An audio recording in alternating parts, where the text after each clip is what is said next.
সংবিধান পুনর্লিখন হবে নাকি সংবিধান সংশোধন হবে?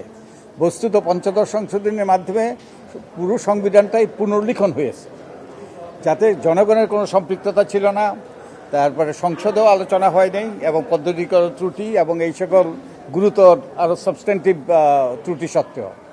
তো এখন এই পুনর্লিখনটার এখন এই যে জঞ্জাল সৃষ্টি করা হয়েছে পুনর্লিখনের মাধ্যমে, এই জঞ্জালটা অবসান হওয়া দরকার।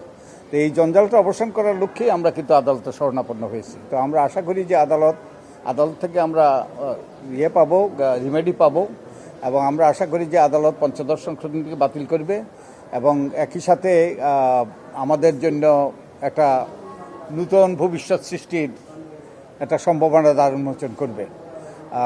আমাদের এখন ডক্টর শরীফ যেটা বলেছেন, এখন এই সংবিধান পুনর্লিখন, সংবিধান, তারপরে নির্বাচনী ব্যবস্থা সংস্কার, এইসব নিয়ে অনেক আলাপ আলোচনা হচ্ছে এবং এগুলো আঙ্গাঙ্গিকভাবে জড়িত।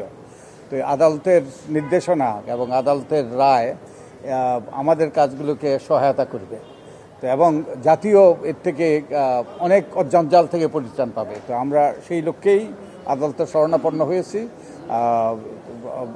আমাদের উকিল মহোদয় যেটা বলেছেন, ব্যারিস্টার মহোদয় যেটা বলেছেন, যে আমরা আশা করব যে বিচারপতিদ্বয় সর্বতভাবে চেষ্টা করবেন যাতে পরের ছুটির আগেই, অবকাশকালীন কবে হবে, 17-18 তারিখে বোধহয় ছুটি হওয়ার কথা, তার আগেই যদি আমরা রায়টা পাই, আমরা পুরো জাতীয় উপকৃত হব।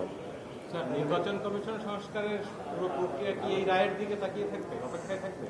না, এই রায়ের অপেক্ষা থাকবে না। তবে আমরা আশাবাদী যে আমরা আদালত থেকে প্রতিকার পাব। তো সেই আশাবাদ নিয়ে আমরা অগ্রসর হব।